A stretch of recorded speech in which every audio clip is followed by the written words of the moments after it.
नमस्कार साथियों, स्वागत है आपका अपना चैनल न्यू नॉलेज एकेडमी में। और आज हम शुरू करने जा रहे हैं बेहद खास और लोकल लेकिन महत्वपूर्ण टॉपिक मुंडा मान की शासन व्यवस्था, जो कि हो जनजाति का है। और इसमें बहुत ही सरल भाषा में और फुल चैप्टर को डिस्क्राइब किया गया है। अगर आप जेपीएससी, जेएसएससी, दरोगा, JTET, constable, excise, JE, CGL, teacher इत्यादि किसी भी झारखंड की प्रतियोगी परीक्षा की तैयारी कर रहे हैं तो ये वीडियो आपके लिए बहुत ही महत्वपूर्ण है।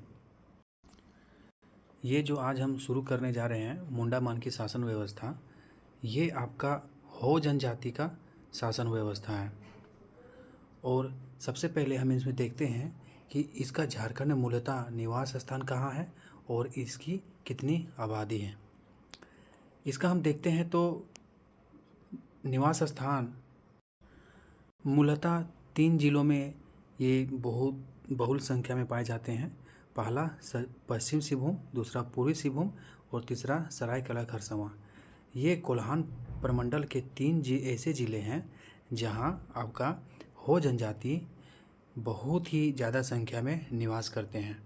और ऐसा माना जाता है कि जो रांची के तमाड़ क्षेत्र है, वहाँ मुंडा लोगों का एक समुदाय रहता था, जो उसका कुछ दल वहाँ से आके आपका सरायकेला, पश्चिम सिंहभूम और पूर्वी सिंहभूम में आके बस गए।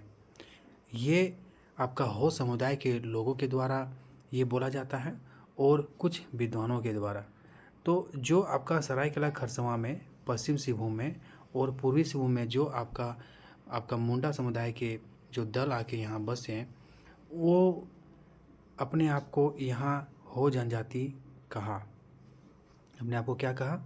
हो जनजाति कहा। और सबसे ज़्यादा जो हो जनजाति की संख्या है वो पश्चिम सिंहभूम में है। ये तीनों जिलाओं में सबसे ज़्यादा पश्चिम सिंहभूम में है। अब हम देखते हैं कि इसकी 2011 की जनगणना के अनुसार इसकी जनसंख्या क्या थी। तो झारखंड में आपका जितनी भी जनजाति आपका यहाँ बसते हैं, जितना भी जनजाति लोग रहते हैं, उनका कुल आबादी का 10.73% आपका क्या है? हो जनजाति यहाँ निवास करते हैं। और यदि हम इसमें देखा जाए तो इसकी जो जनसंख्या है वो 9,28,289 है। ये जनसंख्या किनकी है?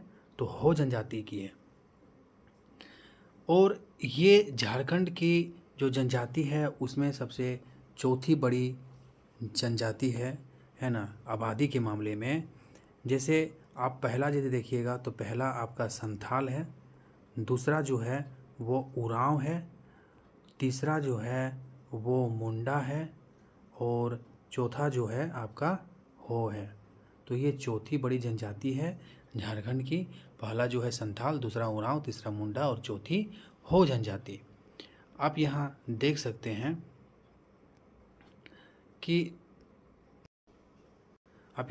हैं कि इसका निवास स्थान हम लोग देख लिए, पूर्वी सिंहभूम, पश्चिमी सिंहभूम, सरायकेला खरसावां। सबसे ज़्यादा जो कहाँ बसते हैं तो पश्चिमी सिंहभूम में इसकी आबादी सबसे ज़्यादा है। और 2011 जनगणना के अनुसार झारखंड के कुल जनजातीय आबादी का कितना है तो 10.73% है। और इसकी जनसंख्या कितनी है तो 9,28,289 है। ये झारखंड की चौथी बड़ी जनजाति है। कौन? हो जनजाति।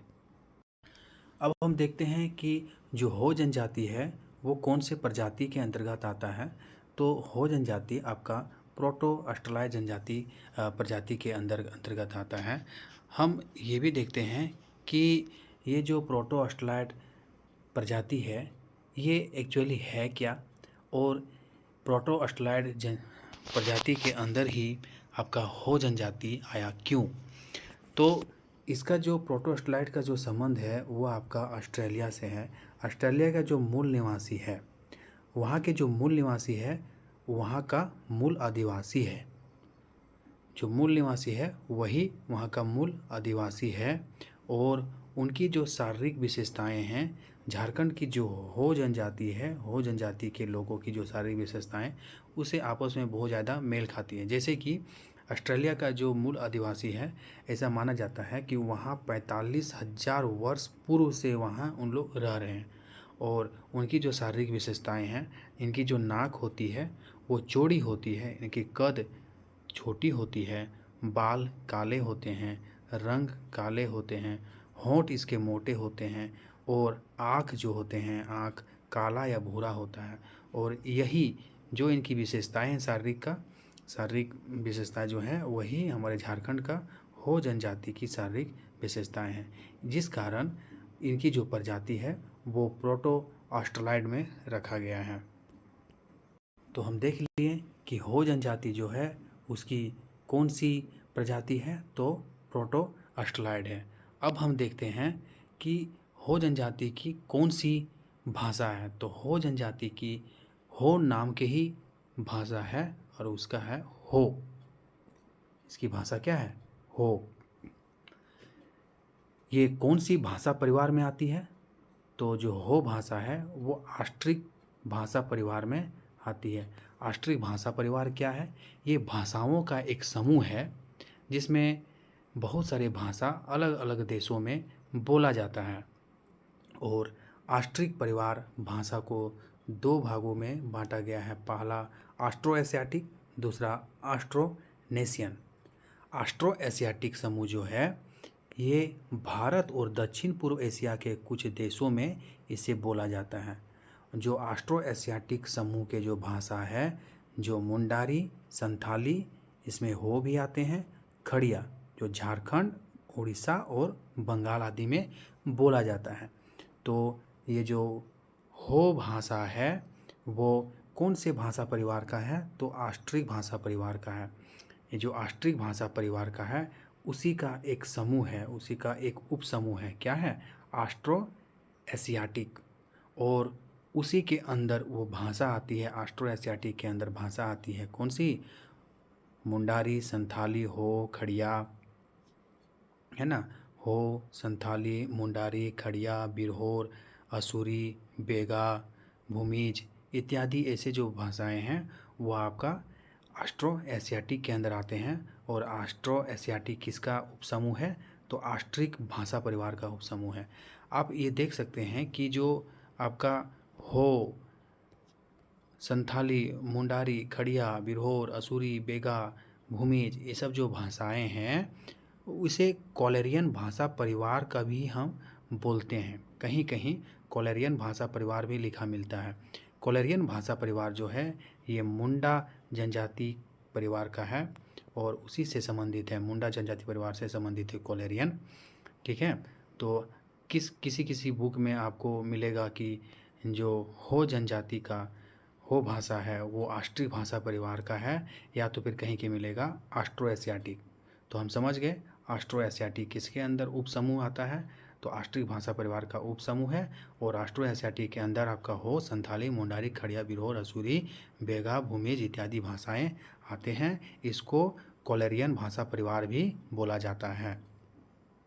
अब हम इसका हो जनजाति का लिपि को देखते हैं। इसकी जो लिपि है वो वरणचिती है। वरण मतलब होता है अक्षर और चिति मतलब होता है चिन्ह, मतलब अक्षरों का चिन्ह। यहाँ आप देख सकते हैं, एक को इस तरह लिखा जाता है, दो को इस तरह, तीन को एम के रूप में, चार को चार के रूप में, पाँच को जेड के रूप में। तो ये जो लिपि है वरणचिती हो जनजाति की लिपि है। और इसका जो आविष्कार किया था यही लाको बोदरा ने किया था। ये जो लाको बोदरा हैं, लाको बोदरा ने किया और हो जनजाति की भाषा को पहचान दिया वरणचिती बना के। इसकी जो लिपि है वरणचिती, ये बहुत ही इम्पोर्टेंट है। और ये भी इम्पोर्टेंट है कि वरणचिती का आविष्कार किसने किया था? तो लाको बोदरा ने किया था।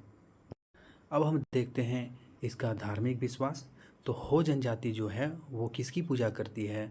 तो हो जनजाति प्रकृति की पूजा करती है। इसके जो प्रमुख देवता होते हैं वो सिंगबोंगा है। सिंगबोंगा ही प्रमुख देवता इसका क्यों बना? तो सिंगबोंगा एक्चुअली है क्या? सिंग मतलब क्या होता है? सिंग मतलब होता है शेर। और शेर जो होता है वो जंगल में सर्वश्रेष्ठ होता है। और बोंगा मतलब होता है देवता। तो इसका मतलब जो हुआ, सिंह मतलब श्रेष्ठ और बोंगा मतलब देवता। तो ये श्रेष्ठ देवता, मतलब इसको श्रेष्ठ देवता माना गया। ऐसा हो जनजाति में बोला जाता है कि सिंह बोंगा ही जो देवता है वो प्रकृति की देवता है और सूर्य की देवता है। सिंह बोंगा ही सृष्टि की रचना किया हुआ है। जो कनकन की रचना हुआ है वो सिंह बोंगा ही किया है। ये किनकी कहना है? तो हो जनजाति समुदाय के लोगों का कहना है। आप हो जनजाति के लोगों को उनसे आप यदि पूछिएगा कि आप क्या सूर्य की पूजा करते हैं, तो वो बोलेंगे नहीं, हम सूर्य की पूजा नहीं करते बल्कि प्रकृति की पूजा करते हैं। लेकिन बहुत सारे आपको बुक में सिंह बोंगा का मतलब बताया गया है कि सूर्य का देवता, लेकिन वो क्या है? प्रकृति की देवता है। प्रकृति की देवता है सिंह बोंगा। लेकिन आपको जिस बुक, यदि बहुत सारे बुक में सूर्य ही दिया गया है, तो आपको याद रखना है कि सिंह बोंगा किसकी देवता होता है? सूर्य और प्रकृति की देवता है। इसके अलावे जो है ये धरती माता मतलब पृथ्वी देवता की पूजा करता है। जाहिर एरा, जाहिर एरा क्या होता है? जाहिर एरा आपका होता है मतलब जाहिर थान, जाहिर थान जहाँ आपका जो सखुआ के वृक्ष होते हैं वहाँ उसके चारों ओर सखुआ ही सखुआ होते हैं और वो जाहिर थान होते हैं जहाँ इन लोग पूजा किया जाता है। उसको सरना स्थल भी बोला जाता है। जैसे कि आप यहाँ देख रहे हैं कि यहाँ एक सखुआ का वृक्ष है और यहाँ हो जनजाति के बहुत सारे महिलाएं और जेंट्स है ना, उनके जो परिवार है, उनके जो समुदाय हैं, यहाँ आके इन लोग पूजा अर्चना कर रहे हैं। कहाँ? इस सरना स्थल में। सरना स्थल को भी कहीं कहीं जाहिर थान भी बोलते हैं।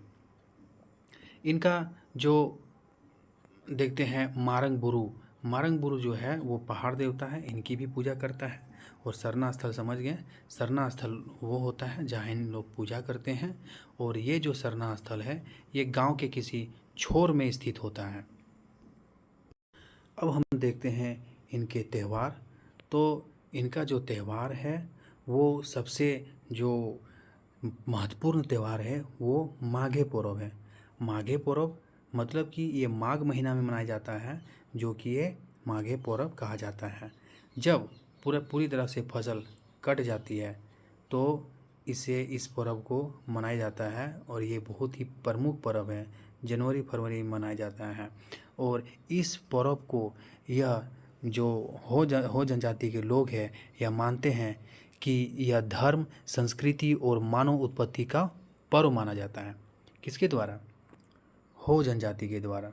ये बोलते हैं कि धर्म, संस्कृति और मानव उत्पत्ति जो है वो कौन किया है? सिंह बोंगा किया है। और ये माघे पर्व जो होता है वो किसके सम्मान में किया जाता है? तो सिंह बोंगा के सम्मान में किया जाता है। आप यहाँ देख सकते हैं कि इसमें बहुत सारे पर्व आते हैं, लेकिन जिसका जो प्रमुख त्यौहार है वो माघे पर्व है। माघे पर्व जो है वो 8 दिनों का होता है ना। पहला दिन जो है वो औते इली के रूप में मनाया जाता है। इसी तरह और अन्य रूप में मनाया जाएगा, वो दूसरा दिन, तीसरा दिन, चौथा दिन से करके 8वां दिन तक। तो हो जनजाति का जो महत्वपूर्ण पर्व है, सबसे श्रेष्ठ पर्व है, उसे क्या बोला जाता है? तो हो जनजाति में माघे पर्व बोला जाता है, जो माघ महीने में मनाया जाता है। इसी तरह जोमनामा है। जोमनामा एक माघे पर्व जैसा ही मनाया जाता है, जो नई फसल के त्यौहार होता है। दूसरी हम देखते हैं कि हो जनजाति में सोहराय बहुत अच्छे तरीके से मनाते हैं। ये मवेशियों का पर्व है। इसमें मवेशियों की पूजा की जाती है। आप यहाँ देख सकते हैं कि जब सोहराय होती है तो घर में जो भी मवेशी होती हैं, गाय बैल, इन लोग को क्या किया जाता है? इन लोग को धान, जो खेत की बाली होती, धान की बाली होती है, इसके माथे में लगाया जाता है। माथे में सिंदूर लगाया जाता है और इसकी पूजा की जाती है। यह जो है 3 दिन पर्व चलता है और यह जो है पर्व कार्तिक के अमावस्या में मनाया जाता है। अक्टूबर नवंबर के दिन इसको मनाया जाता है, दीपावली के समय। कार्तिक महीने में 3 दिन का पर्व होता है। पहला दिन उसमें जो मवेशी होते हैं उसे नहलाया धुलाया जाता है और उसकी पूजा अर्चना की जाती है। इसमें जो सोहराय है, जो अंतिम दिन होता है, उसमें बरत खूटा मनाया जाता है। बरत खूंटा मतलब कि यहाँ जो बेल है ना, बेल को पूरा सजा के वहाँ एक एक खूंटा होता है, खूंटा में उसे बांध दिया जाता है और वहाँ बहुत सारे लोग क्या करते हैं कि ढोल नगाड़ा के साथ वहाँ उस बरत जो अर्थात बेल के साथ वहाँ खेला करते हैं, मतलब खेल करते हैं। जैसे कि यहाँ इसो खेल करवा रहे हैं और ये जो बेल है वो गुस्सा होगा और गुस्सा होकर ये उछल कूद करेगा और मारने का प्रयास करेगा, है ना। तो इसको बरत खूंटा बोलते हैं। तो इसमें किस में मनाया जाता है? सोहराय में ही मनाया जाता है। ये मवेशियों का पूजा है। अब हम देखते हैं कि इसका बाह पौरब। तो बाह पौरब क्या होता है? इसको बाहा पौरब भी बोला जाता है। बाहा पौरब मतलब जब बसंत का आगमन होता है। बसंत का आगमन मतलब कि ये जो है वो आपका जब फूल और पत्ते पेड़ों में नए नए निकलना शुरू होते हैं तो हो जनजाति के द्वारा उसे उस बसंत आगमन का उत्सव मनाते हैं, उस प्रकृति की स्वागत करते हैं और महिलाएं इसमें नृत्य करते हैं। महिलाओं द्वारा बाहा पर्व पर नृत्य किया जाता है, उसे बा पौरब या बाहा पौरब बोलते हैं। उसी तरह हेरो पौरब और कोलम पौरब जो है वो आपका हो जनजाति में महत्वपूर्ण है। अब हम देखते हैं समाज एवं संस्कृति।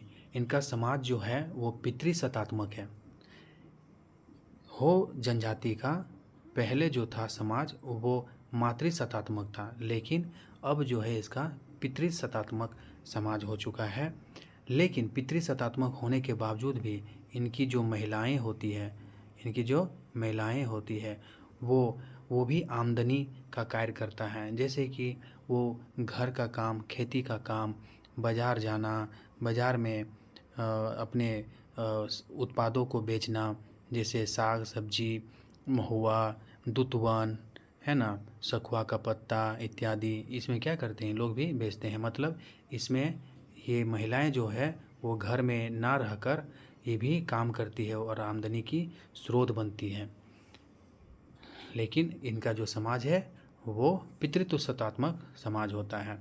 अब हो जनजाति में इसमें जो गोत्र है, हो जनजाति की जो समान गोत्र मिल जाता है तो उसमें शादी नहीं होता है। इसमें जो गोत्र है उसको यहाँ हो जनजाति में इनको कीली बोला जाता है। कीली बोला जाता है आपका हो जनजाति में।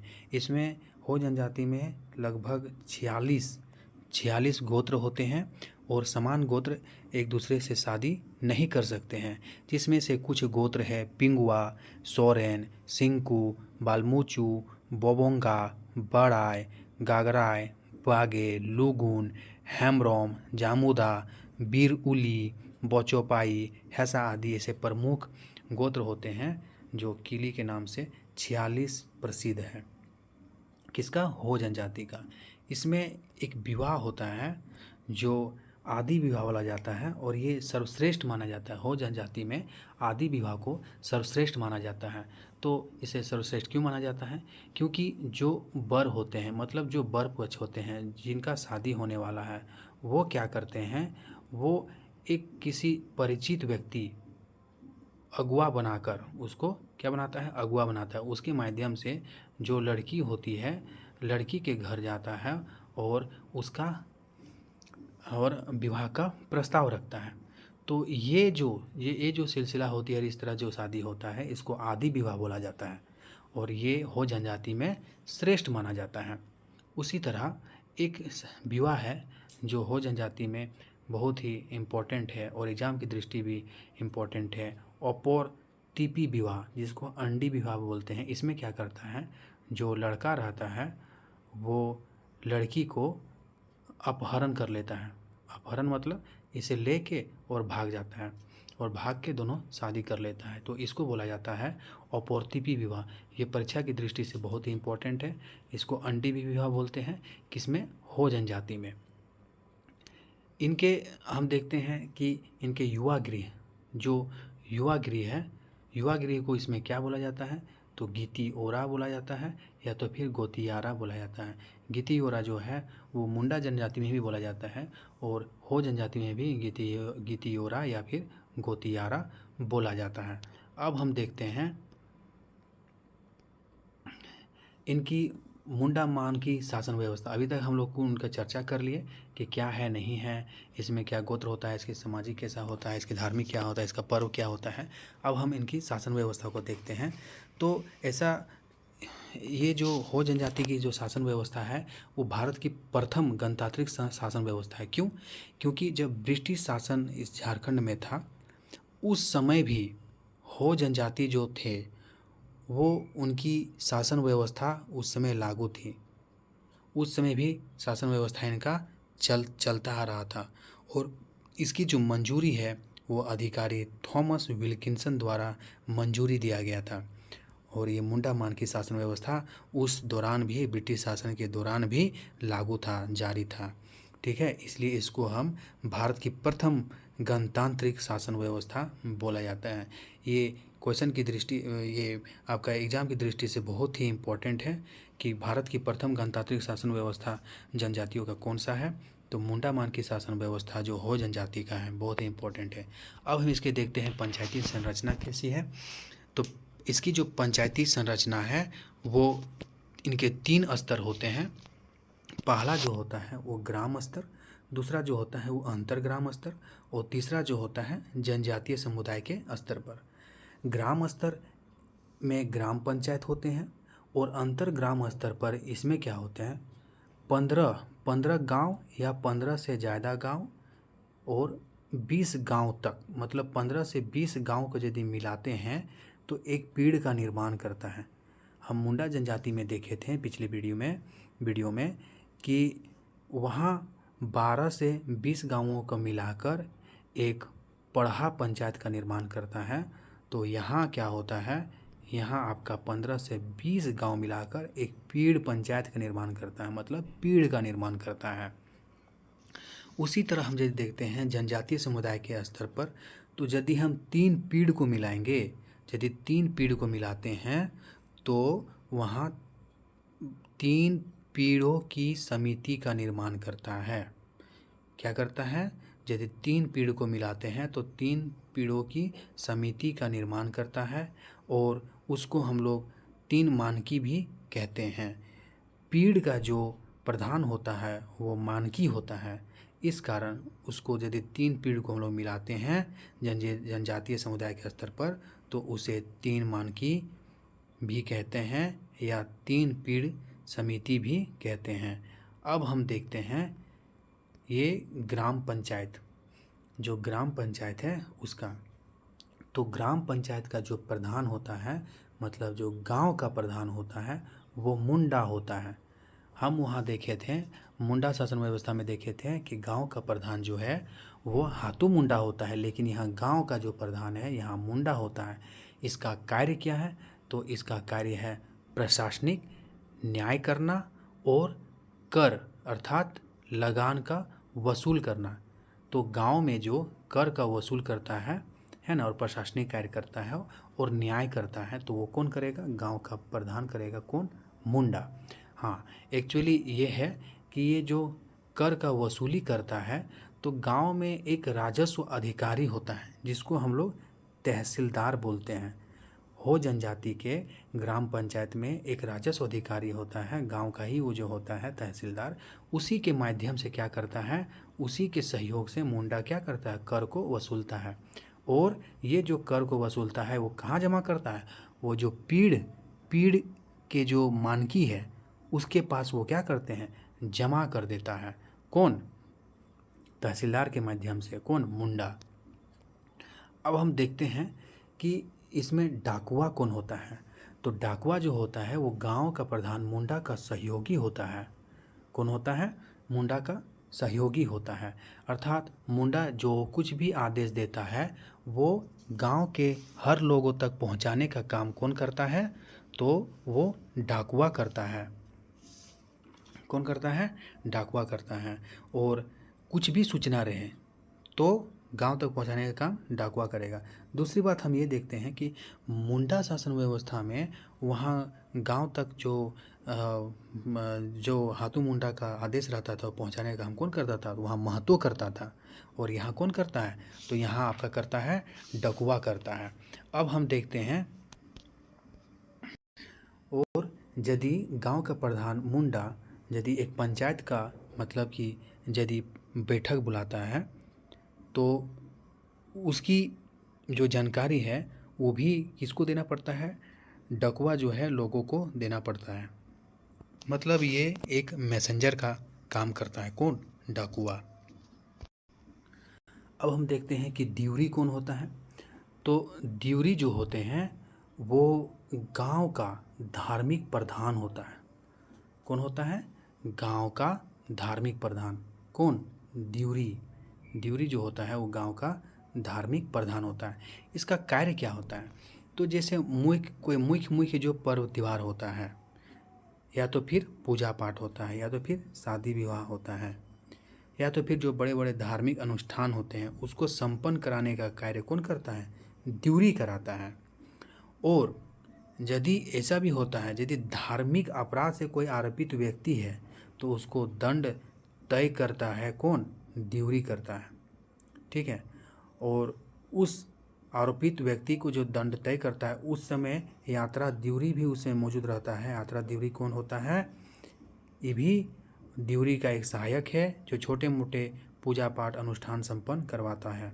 मतलब ये जो गांव के अन्य देवी देवताएं होते हैं उनका ये पूजा पाठ करवाता है। कौन? यात्रा ड्यूरी। यात्रा ड्यूरी कौन होता है? ड्यूरी का सहायक। ड्यूरी कौन होता है? तो ड्यूरी जो होता है गांव का धार्मिक प्रधान होता है। ठीक है। ये मुख्य जो पर्व त्यौहार होते हैं जैसे सिंगबोंगा त्यौहार हो गया है ना, तो ये सब जो पूजा पाठ करवाता है ना, शादी विवाह जो करवाएगा तो कौन कराएगा? ड्यूरी करवाएगा। और उनका सहयोगी कौन होगा? यात्रा ड्यूरी होगा। और अन्य जो देवी देवता रहते हैं छोटे मोटे जो पूजा पाठ होते हैं उनका अनुष्ठान का संपन्न कौन करता है? तो यात्रा ड्यूरी करता है। तहसीलदार अभी हम समझ चुके थे तहसीलदार कौन होता है। तो वो गांव का राजस्व अधिकारी होता है और इन्हीं के सहयोग से मुंडा क्या करता है? कर को वसूलता है। और कहाँ जमा करता है? मानकी के पास जमा करता है। अब हम देखते हैं कि अंतर ग्राम स्तर पर मतलब पीड़ पंचायत का जो निर्माण करता है वो कितने गांवों से मिलकर बना होता है? 15 से 20 गांव में। लेकिन मुंडा शासन व्यवस्था में याद कीजिए है ना, वहाँ कितने गांव मिलकर पहाड़ा पंचायत का निर्माण करता था? तो वहाँ 12 से 20 गांव था। लेकिन यहाँ कितना है? पीड़ पंचायत का निर्माण जो कर रहा है सो वो 15 से 20 गांव है। जो पीड़ का प्रधान होता है वो मानकी होता है। वहाँ जो था मुंडा पंचायत शासन व्यवस्था में वहाँ पहाड़ा पंचायत का प्रधान मानकी या पहाड़ा राजा हुआ करते थे। लेकिन यहाँ पीड़ का प्रधान जो है मानकी है। अभी इनका काम क्या है? जैसे कि यदि अंतर ग्राम पंचायत ये जो ग्राम पंचायत है, ग्राम पंचायत मुंडा के द्वारा यदि कोई वैसा विवाद को नहीं सुलझा पाता है तो ये क्या करते हैं? ये उस विवाद को ट्रांसफ़र कर देते हैं पीड़ में। और उस विवाद को कौन सुलझाता है? तो मानकी सुलझाता है। ठीक है। और इसी के अधीनस्थ अधिकारी होते हैं तहसीलदार। मतलब जस्ट इसके नीचे होते हैं तहसीलदार। तहसीलदार कौन होता है? गांव का राजस्व अधिकारी। और मानकी के आदेश में तहसीलदार के माध्यम से है ना मुंडा क्या करता है? कर को वसूलता है। और कर को वसूलने के बाद क्या करता है? मानकी के पास जमा कर दिया जाता है। तो तहसीलदार कौन होता है? मानकी का एक अधीनस्थ अधिकारी होता है। और मानकी के कहने पर तहसीलदार के माध्यम से मुंडा के द्वारा कर वसूली किया जाता है और मानकी के पास जमा कर दिया जाता है। अब हम देखते हैं कि इसमें जनजातीय समुदाय के स्तर पर, तो जनजातीय समुदाय के स्तर पर यदि 3 पीढ़ को, कितना पीढ़? यदि 3 पीढ़ को मिला दिया जाता है तो उसमें क्या करता है? 3 पीढ़ समिति या 3 मानकी का निर्माण करता है। और ये जो 3 मानकी है इसका काम क्या होता है? यदि मुंडा के द्वारा कोई विवाद नहीं सुलझता है तो उसे ट्रांसफ़र किया जाता है किसका? पीड़ के मानकी के पास।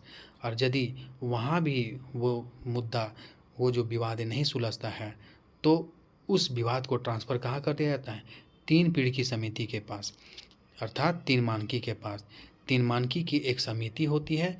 जब कोई विवाद मुंडा द्वारा नहीं सुलझता है तो उस पीढ़ मानकी के पास विवाद को लेकर सुलझाने के लिए जाया जाता है। और यदि विवाद पीढ़ मानकी भी नहीं सुलझा पाता है तो उसे 3 पीढ़ की सभा सुलझाता है, मतलब 3 पीढ़ की जो समिति है उसे सुलझाता है। और यदि यहाँ भी नहीं सुलझता है तो मामला कहाँ चला जाता है, कोर्ट में। आजकल ऐसा भी व्यवस्था हो चुका है कि कोई भी विवाद रहे, ज़मीन विवाद या कोई भी विवाद यदि रहता है गांव में, तो वैसा विवाद को मुंडा के द्वारा सुलझाया तो ठीक है, नहीं तो सीधा थाना और कचहरी में चले जाते हैं। तो आज हमने देखे कि ये जो मुंडा मान की शासन व्यवस्था क्या है ना। इनकी समाज एवं संस्कृति देख ली, इनको त्यौहार देखें, इनकी धार्मिक विश्वास देखें, ठीक है, इनकी हम लिपि देखें और इनकी भाषा देखें तथा इनकी पंचायत संरचना जो है वो भी देखें। इस वीडियो को बनाने में बहुत ही मेहनत लगता है, ठीक है, और ये जो सीरीज़ ला रहे हैं आप लोगों के लिए ला रहे हैं। आप लोग इसे सब्सक्राइब ज़रूर कीजिएगा और इसे लाइक कीजिए और शेयर कीजिएगा। और आपकी जो घंटी की बटन होगी आपकी यूट्यूब पे, उसको आप इस चैनल का आप इसे दबा लीजिएगा ताकि कोई भी वीडियो आएगा तो आपके पास पहुंचेगा। आपको वीडियो कैसा लगा तो आप इसे कमेंट में ज़रूर बताइएगा ताकि मेरा मनोबल यदि बढ़ेगा आपको, आपके इस कमेंट से, आपके लाइक से, सब्सक्राइब से, तो मैं ऐसा ही सीरीज़ में लाता रहूँगा। और मैंने इसका एक मुंडा शासन व्यवस्था का पिछला वीडियो मैं दे चुका हूँ, ये यूट्यूब में ही होगा। और इसका क्विज भी दे रहा हूँ, यूट्यूब में ही है, आप उसमें जाके क्विज कीजिए, ठीक है। आप उसमें ऑप्शन के साथ जिस तरह एग्ज़ाम में पूछता है उसी तरह मैंने इसमें डाल दिया हूँ, आप उसको देख सकते हैं, ठीक है। जय हिंद, जय झारखंड।